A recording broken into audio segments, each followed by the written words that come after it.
Hey guys, so I just wanted to make this video because on New Year's Eve something exciting happened to me.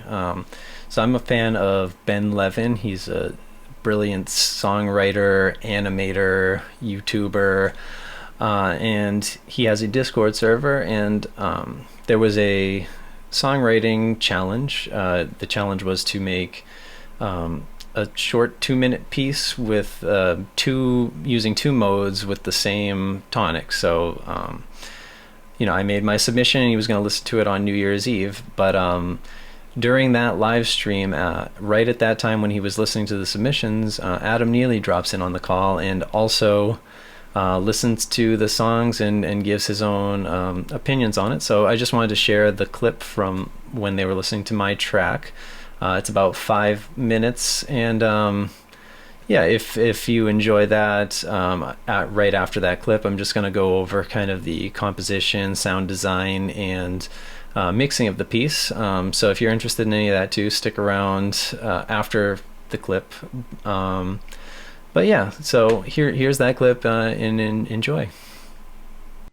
All right, that's cool. Really cool technology. So let's listen to the next person's music. And if my parents are watching, please do come on as discussed at 7. I want you to be part of this. We can react to people's music together. My parents will have different things to say about them than most people. So Joe D said to listen to the second submission here. So we're going to jump to Dark Light Lydian by Mr. Person, who I know, we were both involved in the Lowell basement scene. Oh, heck yes. Okay. Ooh. So Joe, Mr. Person, let's take a listen to your beautiful music.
Yay! Nice.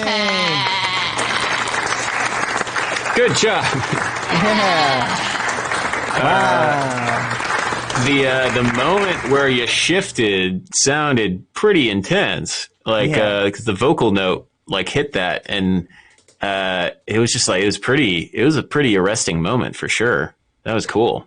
Yeah. It's like this whole assignment is just how how do you get that like crazy moment in music where people are like, oh, and I kind of definitely felt it there. That was cool. Obviously, like crazy gent rhythms and drums and all that stuff. But that one moment when it shifted was really powerful. Yeah, and the vocals were great, and I love the production of them, how wide and big they were, and just how Yeah. when they came in, it really felt like it fit in the mix really well. And getting into like the technicals of the mix isn't like doing you enough justice, just because it's a great expression. But I felt like the mix was very expressive in the way that it was treating the vocals, because those vocals could have been done in so many ways, but they felt like an ascent from above the clouds. Ascent. Yeah. Nice. Yeah. I like it. The beginning was very cloudy and dark, but like very it's very pretty at the same time. It was foggy, smoky kind of vibe. And then that moment when the shift happened, I feel like it's such a good representation of like knowing you're going to do something dramatic and like getting all of the juice out of it. And one thing that I do in general, like almost every single time for like choruses, is like I make the choruses like higher in pitch, like singing. Like I just sing higher in my range, and it like there's something about like it being the part that you remember and be like putting extra force on that moment. I feel like you did the same thing with making that shift really important, and like so you sang like the highest note we heard, and then I also felt like very strong Sleepy Time Gorilla Museum vibes at the end, and that made me like I don't feel that, I don't hear that in other bands very often. It was very sick. I'm gonna invite Fire Tools to come comment on this stuff too, because he's a absolute production wizard. Cool. All right, so that was the clip of Ben and Adam and Jessica listening and commenting on my piece. So I just wanted to take a little bit to talk about the kind of composition and ideas I had going into it before jumping into the actual project and going into the more technical side of it. So the challenge was to have two modes in the same short piece that both have the same tonic. So in my case it was G sharp, and the name of the challenge was like something like in darkness there's light and light there's darkness. So I kind of wanted to go my own approach with that and kind of have a light sound and a dark sound. So my first kind of atmospheric airy section was my light, and the heavy genty section was the dark section.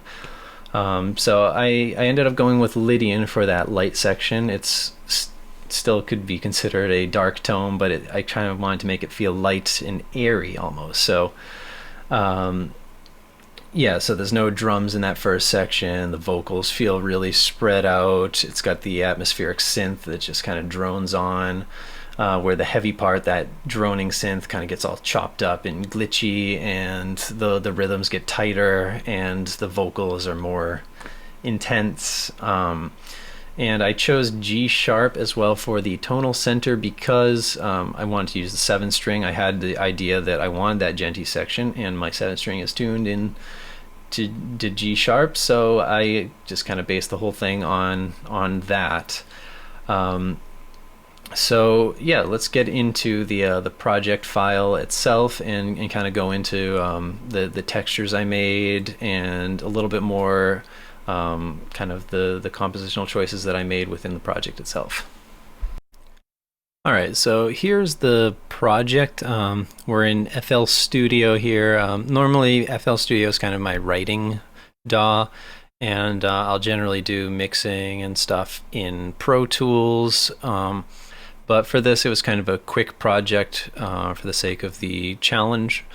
So I ended up just doing the whole thing, mixing and everything in FL Studio, because it's kind of the DAW that I'm the most familiar with. I've been working with it for about 15, 16 years now.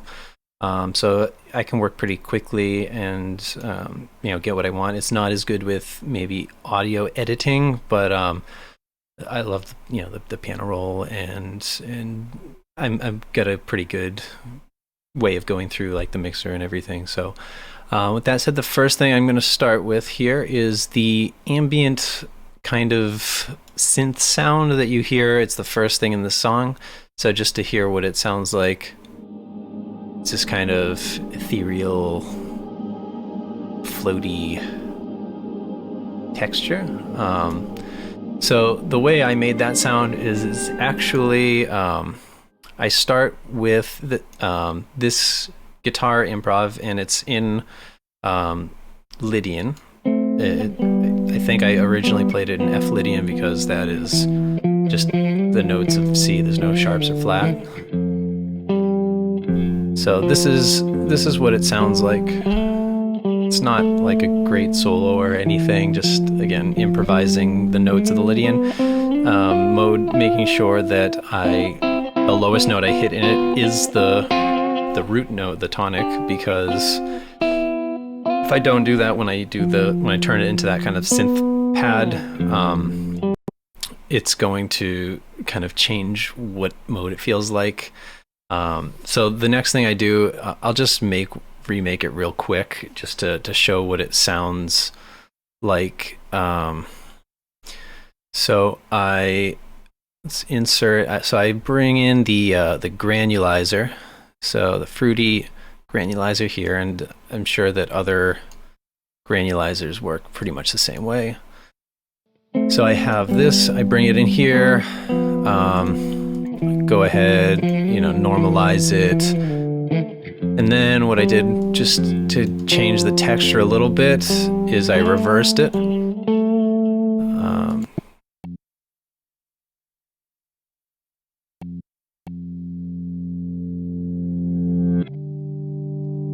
It'll give it a little different sound. So what I do with the granulizer, I turn the random up like a lot. So now I've got all this random. It's basically playing random grains from the recording, and then I can change the grain spacing. Make them smaller grains.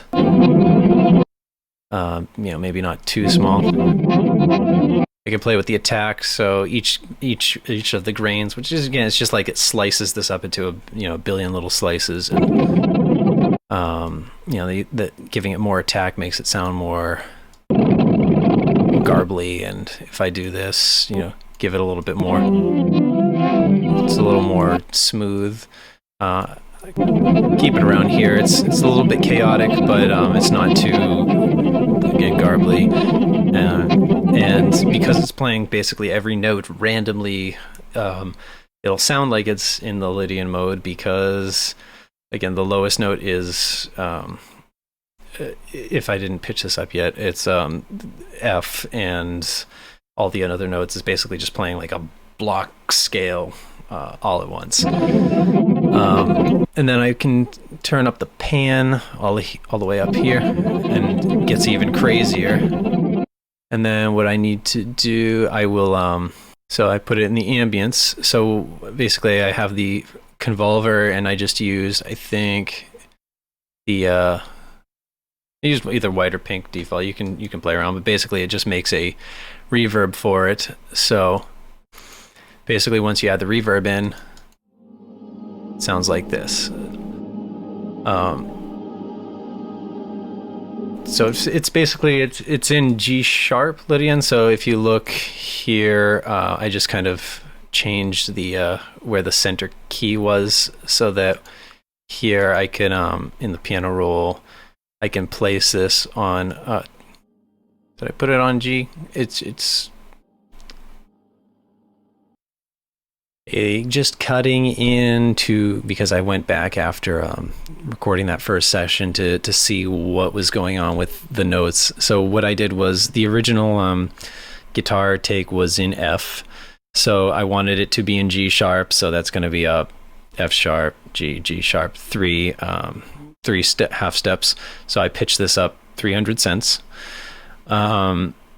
But then for whatever reason, I clicked on G instead of G sharp. So that is why this note is on G. I should have done it on G sharp.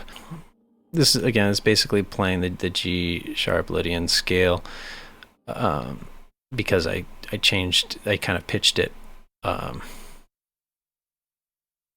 a little bit. So what's triggering it is I need this oscillator here. It's basically just a synth with no sound. So if I got this off, it's just going to sound. There's no tone to it. It's just a sine wave to trigger a peak controller. And basically every time I hit a note on that and I go into here, you can watch the threshold on the compressor go up and down. And I use that here once it goes into the kind of. So right here, it's got this kind of glitchy rhythm going to it. You know, when this track kind of picks up in intensity, you know, I want to give it that kind of glitchy, not awkwardness, but a little bit of uncomfortableness, like, you know, just a kind of a new texture for the new section. And originally I actually did that with the mute, and it kind of had this, it clicked a lot, and I used the RX declick to do that, but it has so much like latency, or it needs like pre-computation on this plugin so much that it just kind of slows the whole thing down, and a whole track it like lags by like a second. So I instead use the compressor because you can set the attack and release for it. All right, so that was kind of how I dealt with that.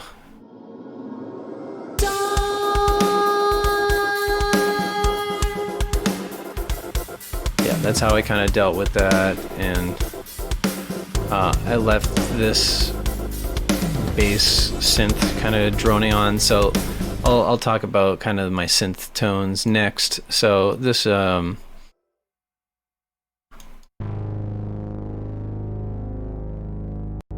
used the sim synth. So it's not like a super complicated synth. It's just kind of a little bit of a growly bass synth. Put a little bit of distortion on it, and that kind of, you know, just kind of fills in the low end throughout the whole track. I'll explain why that vocal word there is always triggering in a minute. But it's kind of drones, except for in the Gendy part where it kind of does this.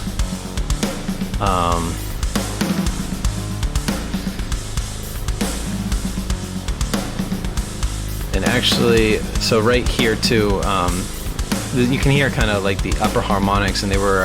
I'll talk about that a little bit in the mixing section. I don't want to go too much into the effects just yet. So my next kind of synth I'll talk about is this kind of alien, wiggly vibrato. Again, another sim synth. It doesn't stand out a whole ton in the mix. It's just kind of there as a little bit of a texture.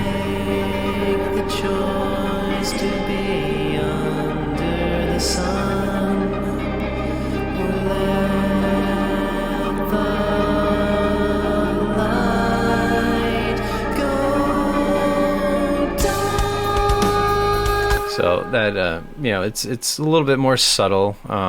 You know, it's there, you can hear it, but it's not really like in your face. It's just kind of like a background texture to pay attention to. And then the other synth I have going on that kind of starts here.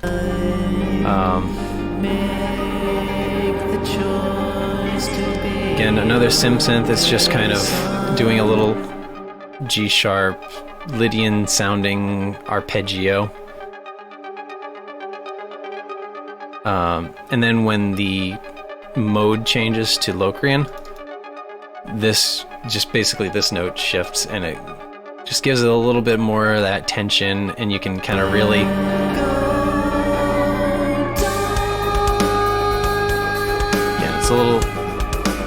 it's subtle, but it's there, kind of going back and forth. On that one, I've got like a Panomatic there, just slowly moving the panning back and forth between left and right. A little bit of delay as well, just to give it some more texture, because it's kind of boring without all this stuff. And I took off a lot of low end just so it doesn't step on any other instrument's toes. That's kind of a common pattern when I get to the mixing part of it. And then the final synth that I have kind of going on is this kind of distorted, slower arpeggio. And I don't think it changes too much.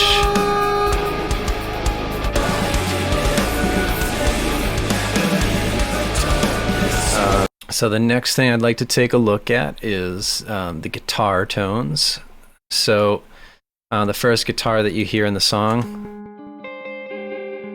is it's on a 1989 Charvel 650 XL. It was it was one of my dad's guitars, and it was probably his most used one. It was his favorite. He used to call it the Screamer with the Whammy. But the day that I started tracking this, I had just changed the tuning on it, which if anybody's ever changed the tuning of a guitar with a Floyd Rose would know how challenging that is. So I just kind of wanted to use it right away, and it's my only guitar with like a totally floating Floyd Rose on it. So I used a little bit of that pull up to do the flutters. So if I just take that delay off.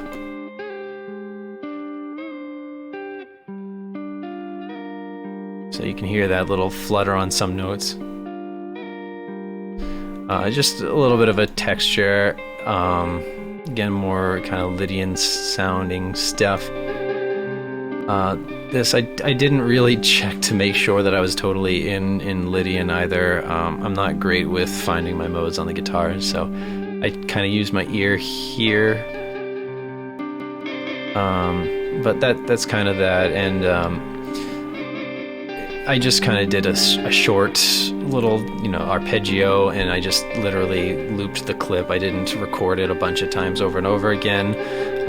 If this was kind of a bigger recording, I might have done that, but I didn't.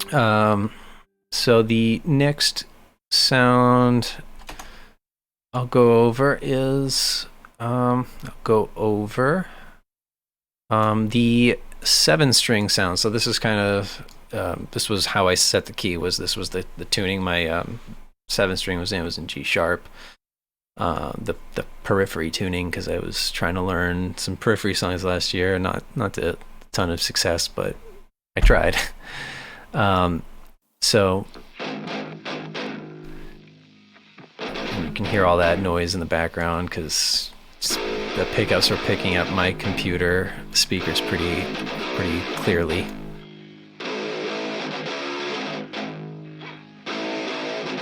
This is just going up the Locrian mode just to kind of really hammer it in that we're in Locrian now. And then it kind of goes back down. And then the main kind of heavy riff here. I originally had kind of a different riff going on, and then I just kind of haphazardly put in this, that synth bass line with it. And I realized I liked the way that the bass line sounded more than the guitar part, so I changed the guitar part and re-recorded it, and it sounded much better. And then just for a little bit of added intensity, once the heavy vocals come in, I added a quad track of the guitar, so you can hear it kind of thicken up.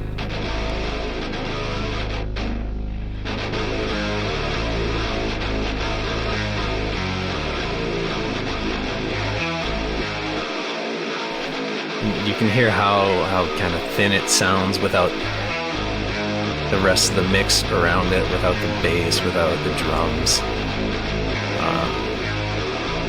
I like to let the bass take up the bass and kind of fill in where the guitar is, because when they're kind of fighting for that same frequency, it gets a little bit difficult to distinguish what's going on.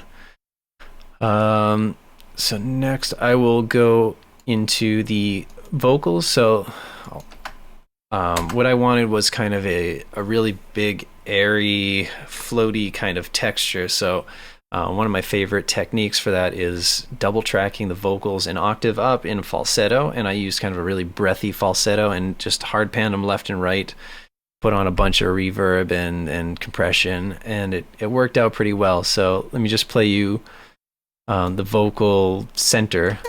That's not the center. Fading into line, holding on. So, you know, that's it by itself, but then when I throw in those harmonies or doubles, because they're all just octaves and it's not really a harmony, but and I made sure that the falsettos too were like really breathy.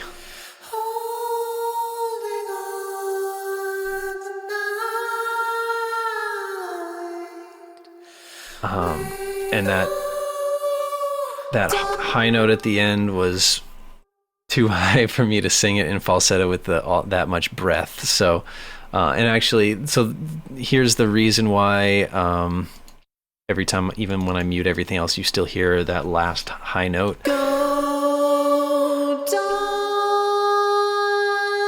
So I naturally kind of wanted to hit a different note on that high note, so I ended up singing 1/2 step flat on there. So I've got melodyne in here.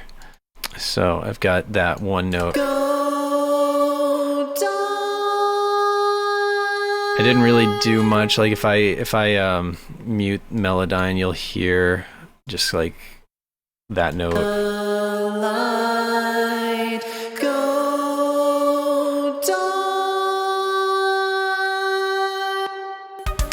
And it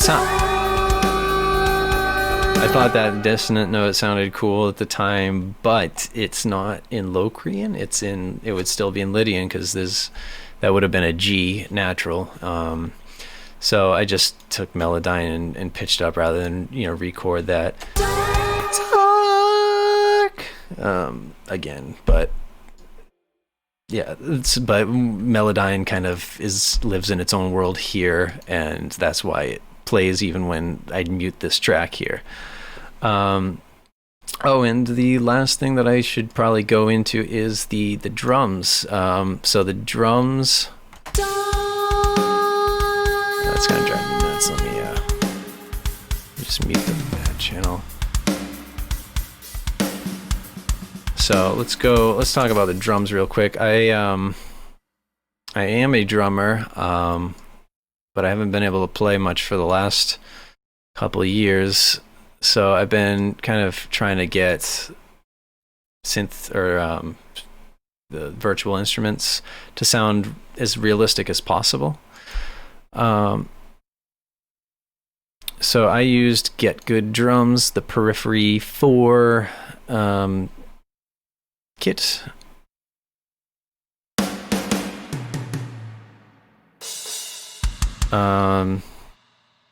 And I didn't do a whole ton of like fine mixing. I just kind of loaded up what I had, and I kind of threw on a compressor.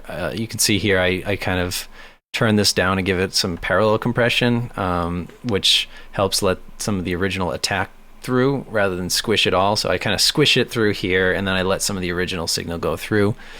A bit of EQ and stuff like that that'll go into in the next part. But yeah, let me just mute the reverb a little bit so you can hear kind of how I go about programming the drums.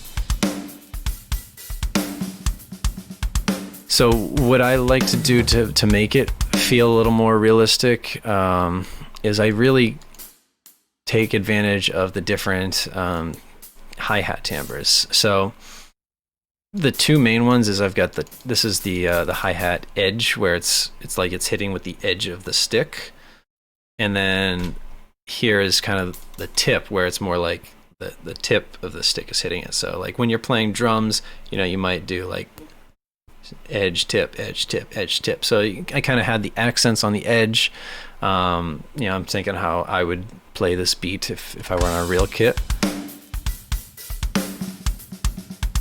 And, just varying the velocities and stuff. So, it kind of loops this pattern, and then here I have kind of a cool fill. Kind of like a Gavin Harrison inspired thing. So if I were to play this on a kit, it would be like left, right, left, right, right, and then double kick, and then kind of flam the tom, snare. So it sounded cool, and it's kind of a cool little build up to the chorus, or not chorus, but it leads right into that kind of gent section. And I haven't talked about the heavy vocals, so let's hear what that grossness sounds like on its own. Beauty and destruction, a light in every flame, but in the so I've got, so that's kind of my like little Batman voice, and then this one's more like a distorted whisper. I couldn't do like a full-blown scream without disturbing other people in the house, so I just kind of did quiet screams. Just kind of squeeze the vocal cords, and then I just layered it a bunch. And then part of what gives it another weird sound is I have these harmonies on top. So I originally recorded 2 different notes just going the whole way. So this was one, and then the other one I think was like a couple steps up, but I didn't like it, so what I did was I just pitched it down, and it sounds a little unnatural. I didn't do like a natural sounding pitch down or anything with Melodyne. But it kind of helped give it more of a stereo spread and a different texture on each side.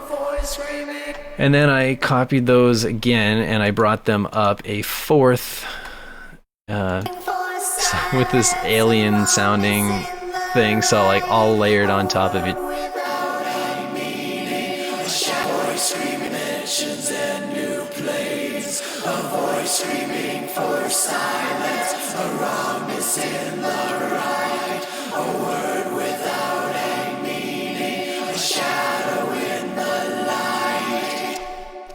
And so that is kind of how I layered the vocals, and that's kind of all the textures and sounds. So next part, I'm going to go into the mix a bit. All right, so I'm going to start off kind of at the intro section here. So let's see, I've got all this still muted. So, nothing too crazy here as far as like EQ or anything. I've got a little bit of compression on the guitars just to kind of keep them balanced around the same level and not full linking on this. You can do stuff in kind of any compressor. I chose this one because I like this compressor in real life. It's something I've worked with, but stock compressors would work just as good too. So you don't feel like you need to buy a bunch of compressor plugins, but some of them have nice characteristics, and I like the way that this one can really squish, especially like drums and stuff. You can get a cool effect, especially with like some parallel compression stuff going on. So this, you can really hear how the having that falsetto stereo panned hard left and right with all that reverb and stuff kind of gives it that floating in the clouds kind of vibe going. And the synths, like this synth right here, like I mentioned before, it's pretty subtle. Like if I don't have it in there, you miss it. Like you notice it's not there, but it's not, again, in your face. It's not there to really be like, the center of focus. It's just a texture. And same with that kind of blippy one. Like without it, if I get rid of those,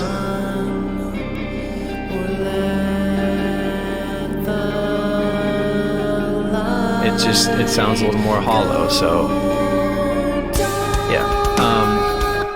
Now when I get to this part, I wanted kind of more of a punch. So I tried to, when I was mixing it, I kind of based it off of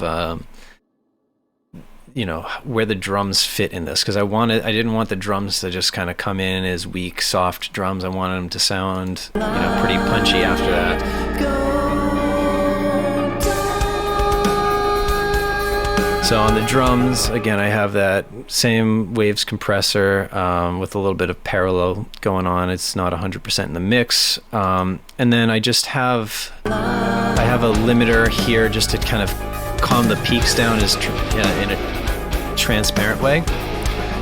And then you'll see I have a peak controller here, so you can see it's getting just the peaks of the mostly the snare and kick, and what that's doing is on my gent guitars here, I've got this compressor and it's doing a very subtle threshold pushback.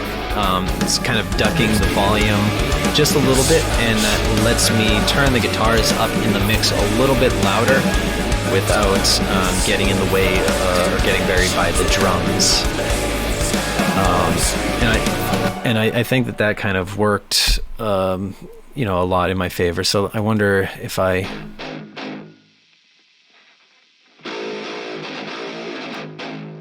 you can notice it in here. So you can kind of hear it ducking. But let me bring the drums back in and get rid of that. You can hear how they're kind of fighting each other a little bit more for the same frequencies, where when I put it back in,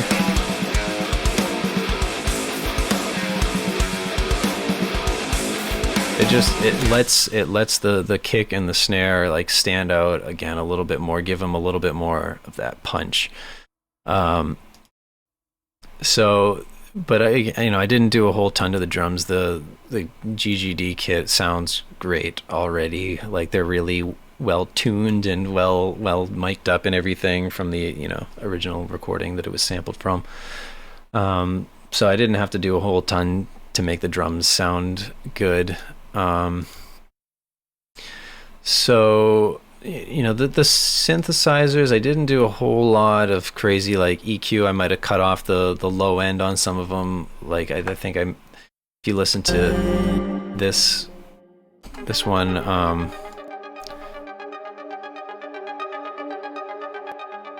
I've got a pretty, I've got a high pass filter at a fairly high frequency. So if I get rid of that, and again, it kind of gets blurry, it gets blended in with some of the other synths. And then here again, it feels less cluttered. It's not like you notice right away that the tone changed, but you'll notice that some of the low end of the mix kind of opened up, and the other instruments can kind of breathe a little bit more. So the other synths, not too much going on again, but the bass, what I did with the bass here is, let me see. So I've got the bass, and then I think this is what I used right here. So this little automation clip here turns on this low pass filter here with a little bit of a boost and a notch at the frequency where the kick drum was kind of most prominent. And I did that because it was really fighting with the low djenty guitars. So you can hear like it's got that little bit of growl up until that point, but then as soon as those heavy guitars come in, it's more of just like a sub bass. It's not doing a whole lot because it doesn't need to. When I don't have that on, it just totally gets in the way of the guitars. So if I let me just play the guitars in here. I'll just play everything and kind of show you the difference. So this is if I don't turn that on. there's a little bit of a low mid build up, and then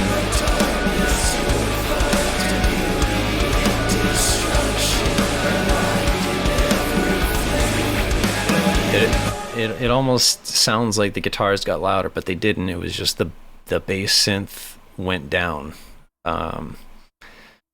And it's, you know, for the mixing of the low guitars too, like I kind of cut it off here. It looks like around 170.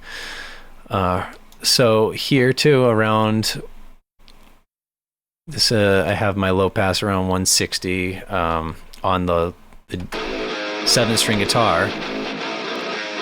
Not that there's a whole lot going on without that, but you can hear that like low buildup, that little bit of that mud, and it got in the way of the bass. It blurred the whole thing. So, you know, you want to try to separate your instruments spectrally and give everything room to breathe.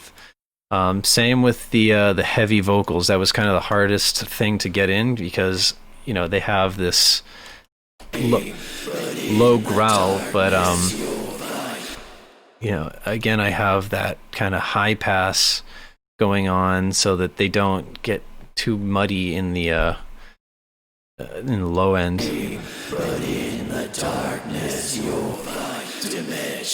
Like it sounds weak when I just do that here in you know, by itself, but once when I don't have it, it just sounds a little bit messy, a little blurry in that low mid section. So is there anything else worth kind of talking about? You know, I mean, other stuff is pretty standard. I've got, you know, my reverb buses. I've got a room reverb where kind of everything is going, just to give them that same space, a little bit of glue. It's a pretty subtle.